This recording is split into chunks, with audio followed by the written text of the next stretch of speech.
ഈ തെരഞ്ഞെടുപ്പ് കഴിഞ്ഞാൽ കേരളത്തിൽ LDF തുടർഭരണം സംഭവിക്കുമോ? അതോ LDFനെ അടിച്ചു കമഴ്ത്തി UDF വരുമോ? BJPക്ക് വോട്ട് വിഹിതം കൂട്ടി BJP ഒരുപാട് സീറ്റുകൾ പിടിക്കുമോ? ഇങ്ങനെയൊക്കെയാണ് പല ചർച്ചകൾ. തമിഴ്നാട് ഇലക്ഷന് പല ചർച്ചകളുണ്ട്. അതിലൊരു പ്രധാന ചർച്ച വിജയ് അല്ലെങ്കിൽ TVK എന്ത് സംഭവിക്കും? വിജയ് ചീഫ് മിനിസ്റ്റർ ആവോ? അതോ വിജയ് തോറ്റു തുന്നം പാടുമോ? ഇങ്ങനെയൊക്കെയാണ് ചർച്ചകൾ. എന്തായാലും കഴിഞ്ഞ ദിവസം വിജയ് നോമിനേഷൻ ഫയൽ ചെയ്തിരിക്കുന്നു. വിജയ് മാത്രമല്ല, ഒരുപാട് പേര് നോമിനേഷൻ ഫയൽ ചെയ്തു. അപ്പോൾ അതിൻ്റെ ഒരു ഏറ്റവും സർപ്രൈസിങ് എന്ന് പറയാൻ പറ്റുമോ എന്നറിയില്ല. എന്തായാലും ചരിത്രത്തിൽ ആദ്യമായിട്ടായിരിക്കും ഒരു പാർട്ടി, തമിഴ്നാട്ടിൽ എന്തായാലും ആദ്യമായിട്ടാണ് ഒരു പാർട്ടി 234 സീറ്റിലും മത്സരിക്കുകയാണ്. അത് TVK. അവിടെ 234 കോൺസ്റ്റിറ്റ്യുവൻസിയാണുള്ളത്. അതിലെല്ലാത്തിലും മത്സരിക്കുക എന്ന് പറഞ്ഞു കഴിഞ്ഞാൽ അതൊരു എന്താ പറയുക, അത് ഭയങ്കര ഒരു ശ്രമകരമായിട്ടുള്ളൊരു കാര്യമാണ്, ഭയങ്കര ബുദ്ധിമുട്ടുള്ളൊരു കാര്യമാണ്. എന്തുകൊണ്ട് വിജയ് അത് ചെയ്തു എന്നുള്ളതൊക്കെ പല ചർച്ചകളാണ്, നമ്മൾ ഒരുപാട് ചർച്ച ചെയ്തിട്ടുള്ളതുമാണ്.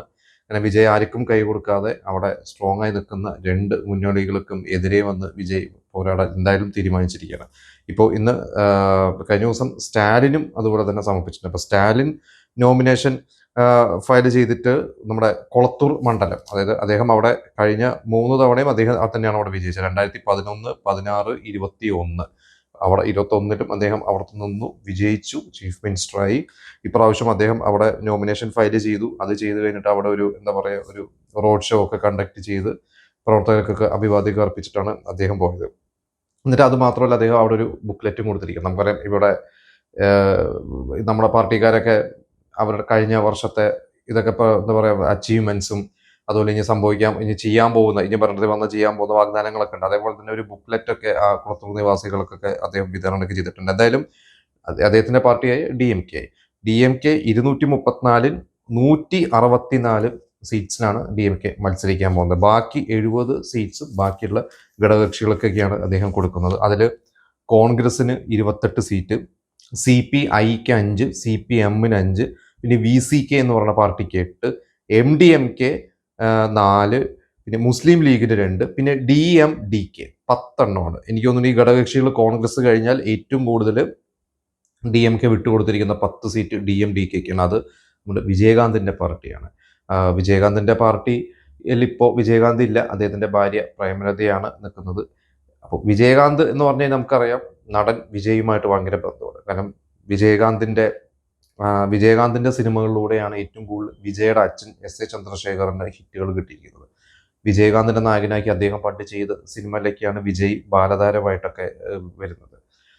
അതുമാത്രമല്ല, വിജയനെ നായകനാക്കിയിട്ട്, വിജയ് വലുതായി വിജയനെ നായകനാക്കി അച്ഛൻ ആദ്യത്തെ സിനിമ പ്രൊഡ്യൂസ് ചെയ്തു, ഡയറക്റ്റ് ചെയ്ത് പ്രൊഡ്യൂസ് ചെയ്ത് കഴിഞ്ഞപ്പോൾ ആ സിനിമ പരാജയമായപ്പോൾ രണ്ടാമത്തെ സിനിമ തൻ്റെ മകനെ ഒന്ന് കരകയറ്റാൻ വേണ്ടി രണ്ടാമത്തെ സിനിമയിൽ വിജയകാന്തിൻ്റെ അടുത്ത് പോയിട്ട് സംസാരിച്ച്, നിങ്ങൾ പലരും ആ പടം കണ്ടിട്ടുണ്ടോ, സെന്തൂര പാണ്ഡി എന്ന് പറഞ്ഞ സിനിമ, ആ ഒരു സിനിമയിൽ വിജയകാന്തിൻ്റെ അനിയനായിട്ടാണ് വിജയ് വരുന്നത്. അത് ശരിക്ക് വിജയ്ക്ക് ആ ക്ലൈമാക്സ് ഒക്കെ വിജയ്ക്ക് അവസാനം സ്കോർ ചെയ്യാൻ വിജയകാന്ത് ഒക്കെ കൊടുത്ത് അത്തരത്തിലൊരു ബന്ധമാണ്.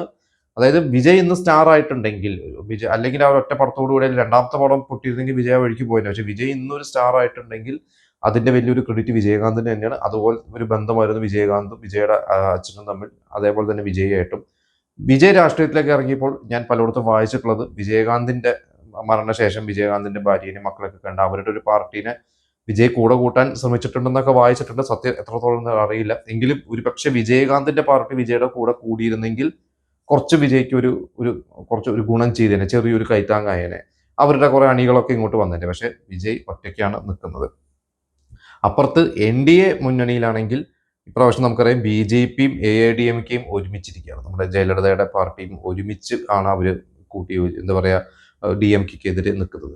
അപ്പോൾ അത് DMKക്ക് ക്ഷീണം എന്ന് പറയാൻ പറ്റുന്നില്ല, കാരണം DMK അത്യാവശ്യം നല്ല സ്ട്രോങ് തന്നെയാണ്. എന്തായാലും അവിടെ BJPയും AIADMKയും അതുപോലെ PMK അൻപുമണി രാമദാസിന്റെ പാർട്ടി PMK, പിന്നെ AMMK എന്ന് പറഞ്ഞ ദിനകരന്റെ പാർട്ടി, പിന്നെ TMC എന്ന് പറയുന്ന പാർട്ടി, ഇതെല്ലാം അവരുടെ എന്താ പറയുക NDAയിൽ നിൽക്കുകയാണ്. പിന്നെ ഇതുകൂടാതെ സീമാൻ എന്ന് പറയുന്ന സംവിധായകനുണ്ട്, അദ്ദേഹത്തിന്റെ ഒരു പാർട്ടി ഉണ്ട്. അത് ഇതിലൊന്നും അല്ലാതെ അദ്ദേഹം ഇൻഡിപെൻഡന്റ് ആയിട്ട് വേറൊരു പാർട്ടിക്ക് രൂപീകരിച്ച് അവർ മത്സരിക്കുന്നുണ്ട്. അവർക്കെതിരെയാണ് ഇപ്പോൾ വിജയ് പോരാടുന്നത്. 234 സീറ്റിൽ വിജയ് പോരാടുന്നത്. വിജയ് 2 സ്ഥലത്താണ് നിൽക്കുന്നത്, പേരമ്പൂറും അതുപോലെ തന്നെ തൃച്ചി. ഈ 2 സ്ഥലത്താണ് വിജയ് നിൽക്കാൻ പോകുന്നത്. എന്താ പറയുക, 2 സ്ഥലത്ത് ജയിച്ചാൽ ഒരു സ്ഥലത്ത് ബൈ ഇലക്ഷൻ തരേണ്ടി വരും, ഒരു ബൈ ഇലക്ഷൻ നടത്തേണ്ടി വരും. ഒരു സ്ഥലത്ത് ജയിച്ച് ഒരു സ്ഥലത്ത് തോറ്റ് കഴിഞ്ഞാൽ ആ ജയിച്ച സ്ഥലത്ത് പുള്ളിക്ക് MLA ആവാം. ഇനി 2 സ്ഥലത്ത് തോറ്റ് കഴിഞ്ഞാൽ ഇപ്പോൾ അതിനെക്കുറിച്ച് ഞാൻ പറയുന്നില്ല. എന്തായാലും അദ്ദേഹം ഇന്ന് അവിടെ ഗവൺമെന്റ് ആർട്സ് കോളേജിൽ ഈ നോമിനേഷൻ സമർപ്പിക്കാൻ വേണ്ടി വന്നു കഴിഞ്ഞപ്പോൾ വിജയ് വരണതിന് മുമ്പ് തന്നെ ആയിരക്കണക്കിന് ആളുകളാണ് അവിടെ തടിച്ചു കൂടിയത്. അത് കഴിഞ്ഞ് എന്താ പറയുക, വിജയ് എല്ലാവരെയും അഭിവാദ്യമൊക്കെ അർപ്പിച്ചിട്ടൊക്കെയാണ് വിജയ് പോയിട്ടുള്ളത്. പിന്നെ കഴിഞ്ഞ 2 ദിവസം മുമ്പ് അവിടെ ഇവരുടെ ഒരു മീറ്റിംഗ് കാര്യങ്ങളൊക്കെ കൂടിയിരുന്നു. അത് കേട്ട് എനിക്ക് തോന്നുന്നു മീഡിയയിലൊക്കെ വന്നിട്ടുണ്ട്, വിജയുടെ ഒരു കോട്ട് വന്നിട്ടുണ്ട്. വിജയ് പറഞ്ഞു ഇത് ജനങ്ങളുടെ TVKയും സ്റ്റാലിന്റെ DMK, അങ്ങനെയാണ് അദ്ദേഹം പറഞ്ഞത്. ഈ മത്സരം നടക്കുന്നത് ഇത് മുമ്പ് പറഞ്ഞിട്ടുണ്ട്, DMKയും TVKയും തമ്മിലാണ് മത്സരം, വേറെ ശത്രുക്കൾ. അദ്ദേഹം ഒരിക്കലും ADMKനെയോ BJPനെയോ ശത്രുവായിട്ട് ഇപ്പോൾ കൂടുതലൊരു മയപ്പെടുത്തിയിട്ടുണ്ട്. കൂടുതലും അദ്ദേഹം സ്റ്റാലിനെയാണ് എതിരെ സംസാരിച്ചിട്ടുള്ളത്. അപ്പോൾ ജനങ്ങളുടെ പാർട്ടിയാണ് TVK, മറ്റേത് സ്റ്റാലിന്റെ ഒരു കുത്തകയാണ്, സ്റ്റാലിന്റെ ഒരു വൺമാൻ, എന്താ പറയുക, അദ്ദേഹം തീരുമാനിക്കുന്നത് മാത്രം അതല്ല നടക്കുള്ളൂ എന്നുള്ള അർത്ഥത്തിലേക്കാണ് പറഞ്ഞിരിക്കുന്നത്. അതായത് അദ്ദേഹം സ്റ്റാലിനെതിരെ അദ്ദേഹം സംസാരിച്ചിട്ട് ജനനായകന്റെ അവസ്ഥ ഒരു പരിതാപകരമായിട്ട് നിൽക്കുകയാണ്. അതെന്താവും അറിയില്ല. ജനനായകൻ മെയിൽ റിലീസാവുന്ന ആദ്യം പറഞ്ഞിരുന്നു, നമ്മൾ തന്നെ ഒരു വീഡിയോ ഒക്കെ അതിൻ്റെ ഇടയ്ക്ക് നമ്മൾ ചെയ്തിരുന്നു. അത് കഴിഞ്ഞപ്പോൾ ഇനിയിപ്പോൾ ജൂലൈയിലേക്ക് തള്ളി എന്ന് പറയുന്നുണ്ട്. എന്തായാലും ഇലക്ഷൻ കഴിഞ്ഞ് വിജയ് തോറ്റ് കഴിഞ്ഞാൽ പിന്നെ ജനനായകൻ എന്ത് പ്രസക്തി എന്ന് അറിയില്ല. കാരണം അതൊരു സിനിമയാണെങ്കിൽ പോലും അതിൽ വിജയ് ഒരുപാട് രാഷ്ട്രീയം പറഞ്ഞിട്ടുണ്ട് എന്നാണ് പറയുന്നത്. ജനങ്ങളുടെ കൂടെ നിൽക്കുന്നവരെ ഞാൻ തിരഞ്ഞെടുത്തു, വിജയ് പറഞ്ഞിരിക്കുന്ന മറ്റൊരു വാചകമാണ്. ഞാൻ സ്ഥാനാർത്ഥി തിരഞ്ഞെടുത്തിരിക്കുന്നത് അവര് വെറും ഒരു സ്ഥാനാർത്ഥികൾ മാത്രമായിട്ടല്ല, അവർ ജനങ്ങളെ സംരക്ഷിക്കുന്നവരാണ്, അവരെ പ്രൊട്ടക്ട് ചെയ്യുന്നവരെയാണ് ഞാൻ. ആ രീതിയിലാണ് ഞാൻ എൻ്റെ സ്ഥാനാർത്ഥികളെ തിരഞ്ഞെടുത്തിരിക്കുന്നത്.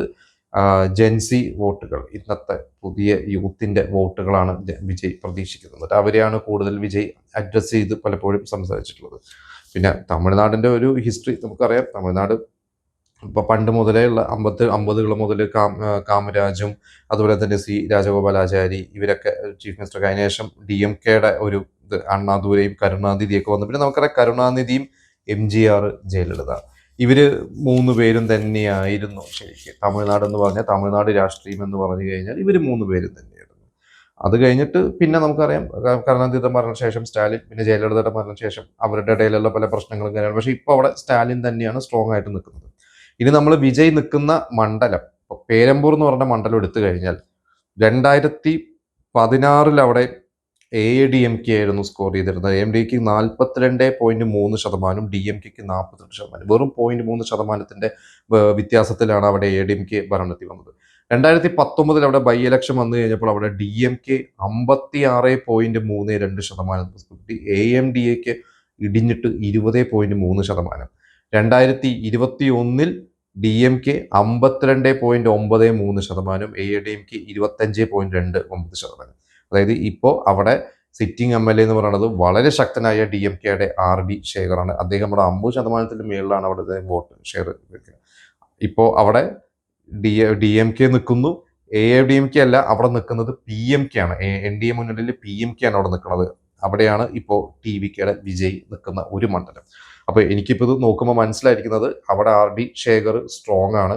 50% മുകളിൽ വോട്ട് വിഹിതം അദ്ദേഹത്തിന് ഉണ്ടെങ്കിൽ അവിടെ വലിയൊരു ഭരണവിരുദ്ധ വികാരം അവിടെ ഇല്ല. എനിക്ക് അവിടുത്തെ ഒരു പൊളിറ്റിക്സ് അത്രയ്ക്ക് അറിയില്ല, എങ്കിലും ഈ ഒരു അനലിറ്റിക്സ് വെച്ചിട്ട് ഞാൻ മനസ്സിലാക്കുന്നത് അവിടെ ഒരു ഭരണവിരുദ്ധ വികാരം ഇല്ലെങ്കിൽ ഈ RD ശേഖർ തന്നെ ജയിക്കും.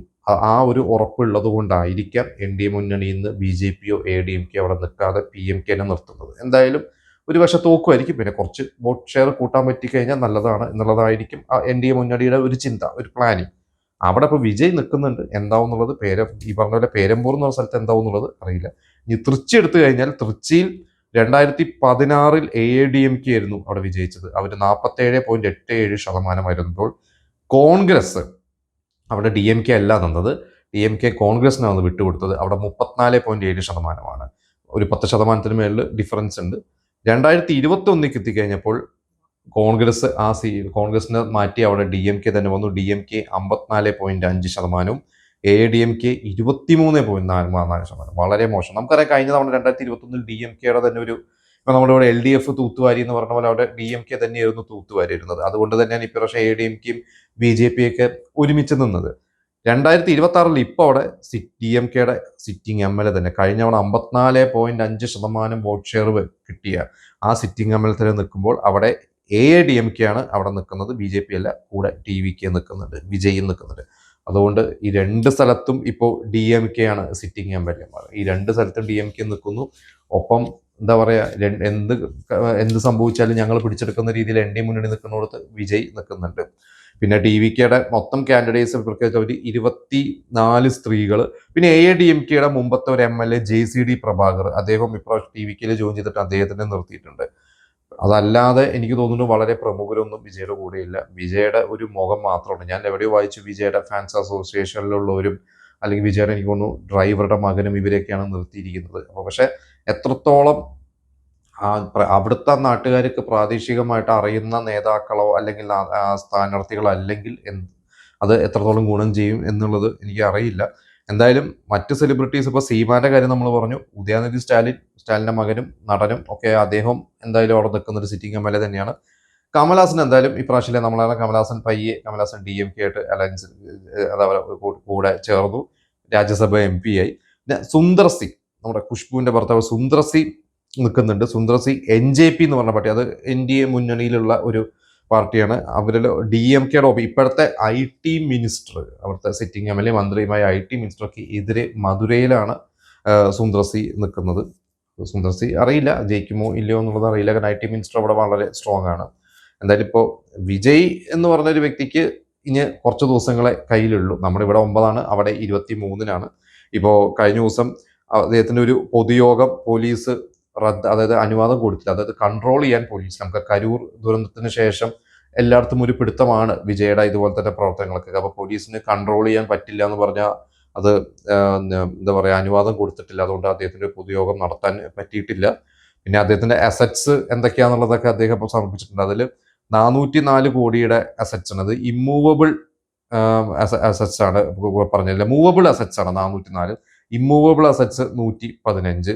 അതിൽ ലക്ഷറി കാർസ്, ഒരുപാട് കാർസ് പറഞ്ഞിട്ടുണ്ട്. പിന്നെ 88.3 ഗ്രാം ഗോൾഡ്, ഏകദേശം 1.20 1.25 കോടിയുടെ ഗോൾഡാണ് അദ്ദേഹത്തിന്റെ കയ്യിലുള്ളതെന്നാണ് പറയുന്നത്. പിന്നെ ഇത് കൂടാതെ വേറെയും എനിക്ക് സംഗീത ഭാര്യ, ഇപ്പോഴും ഭാര്യയാണ്, പ്രശ്നങ്ങളൊക്കെ നടക്കണു എന്ന് ഡിവോഴ്സ് പ്രശ്നങ്ങളൊക്കെ നടക്കുന്നുണ്ടെങ്കിലും ഭാര്യയുടെ പേരിലുള്ള സ്വത്തുക്കളും എനിക്ക് തോന്നുന്നു അദ്ദേഹം അത് അവിടെ കണക്ക് കാണിച്ചിട്ടുണ്ട്. പിന്നെ വേറെ ലോണും കാര്യങ്ങളും ഒന്നും ഇല്ല എന്നുള്ളതാണ് വിജയുടെ കാര്യങ്ങൾ പറഞ്ഞിരിക്കുന്നത്. എന്തായാലും 234 സീറ്റിൽ മത്സരിക്കുക എന്ന് പറഞ്ഞാൽ അത് കുറച്ച് കടന്ന കയപ്പിക്കാൻ വിജയനെ ഇപ്പൊ ഈ പറയുന്ന ഒരു മുന്നണി വിജയനെ ക്ഷണിച്ചു എന്നാണ് TVKയുടെ തന്നെ നേതാവ് അവകാശപ്പെട്ടിരുന്നത്. അത് BJP ആണ്, NDA മുന്നണിയാണെന്ന് നമ്മൾ എന്താ പറയുക പല സോഴ്സസ് നമ്മൾ മനസ്സിലാക്കിയിട്ടുള്ളതാണ്. അപ്പോൾ ഒരുപക്ഷെ വിജയ് അവരുടെ കൂടെ കൂടിയിരുന്നെങ്കിൽ ADMKയും BJPയും കൂടി വിജയുടെ കൂടെ നിർത്തി വിജയ് ജയിച്ചെന്ന് വിജയനെ ഒരു എന്താ പറയുക ഒരു 2.5 വർഷം മുഖ്യമന്ത്രി അല്ലെങ്കിൽ ഒരു ഉപമുഖ്യമന്ത്രിയെങ്കിലും ആവുമായിരുന്നു. ഇപ്പൊ പവൻ കല്യാൺ നമുക്കറിയാം, ആന്ധ്രയിലെ ചന്ദ്രബാബു നായിഡു പവൻ കല്യാൺ ഉപമുഖ്യമന്ത്രിക്ക് അദ്ദേഹത്തിന്റെ പാർട്ടിക്കോ എനിക്കൊന്ന് അദ്ദേഹത്തിന്റെ പാർട്ടി നിന്നോടത്തൊക്കെ ജയിച്ചിട്ടുണ്ടായിരുന്നു. അപ്പോൾ അദ്ദേഹത്തിന് ഉപമുഖ്യമന്ത്രിക്ക്. അതുപോലെ വിജയോടെ 234 നിൽക്കാതെ ഇവരൊക്കെ ആയിട്ട് ഒന്ന് അലയൻസ് ആയിട്ട് കുറച്ച് സീറ്റ്സ് നിന്ന് അതിലൊരു ഭൂരിപക്ഷം വിജയ് ജയിച്ചിരുന്നെങ്കിൽ വിജയ്ക്ക് ഒരു എന്താ പറയുക നല്ലൊരു സ്ഥാനം കൊടുക്കുമായിരുന്നു. എന്തായാലും ഒരു മന്ത്രിയാവുമായിരുന്നു ആ ഒരു മുന്നണി ജയിച്ചാൽ. പക്ഷെ ഇത് ഒറ്റയ്ക്ക് നിന്നിട്ട് എന്ത് സംഭവിക്കും എന്നുള്ളത് എനിക്കൊണ്ട് ചരിത്രത്തിൽ തന്നെ ഇന്ത്യയിലെ ഒരു രാഷ്ട്രീയ പാർട്ടിയും ഇങ്ങനെ നിന്ന് 234 സീറ്റിലും നിന്നിട്ടില്ല. അതൊരു പുതിയൊരു രാഷ്ട്രീയ പാർട്ടി ഇപ്പോൾ വന്നിട്ടുള്ളൂ, ഒരു വലിയൊരു പാരമ്പര്യമൊന്നും ഇല്ലാതെ. അതുകൊണ്ട് ഒരു നമുക്ക് എന്താ പറയുക വിജയ്ക്ക് ഒരു പ്രതീക്ഷയായിരിക്കാം. എങ്കിലും നമുക്ക് എന്തായാലും വെയിറ്റ് ചെയ്ത് കാണാം. കാരണം ഈ ഒരു ഇലക്ഷൻ റിസൾട്ട് വിജയ് എന്ന് പറഞ്ഞ ഒരു രാഷ്ട്രീയ നേതാവിന്റെ മാത്രമല്ല, വിജയ് എന്ന് പറയുന്ന ഒരു ചലച്ചിത്ര നടന്റെ ഒരു സൂപ്പർ താരത്തിന്റെ ഭാവിയും ബാധിക്കുന്നത് തന്നെയാണെന്നാണ് ഞാൻ വിശ്വസിക്കുന്നത്. എന്നിട്ട് നമുക്ക് എന്തായാലും വെയിറ്റ് ചെയ്ത് കാണാം വിജയുടെ ഇലക്ഷന്റെ റിസൾട്ടും. അതുപോലെ തന്നെ ജനനായകനും വെയിറ്റിംഗ് ആണ്, നമ്മുടെ എല്ലാ സിനിമാ പ്രേമികളും വെയിറ്റിംഗ് ആണ്. അതിനെക്കുറിച്ചുള്ള നമുക്ക് ഇനി അപ്ഡേറ്റ്സ് എന്താണ് വരണം നോക്കിയിട്ട് നമുക്ക് അതിനെക്കുറിച്ച് മറ്റൊരു എപ്പിസോഡിൽ ഡിസ്കസ് ചെയ്യാം.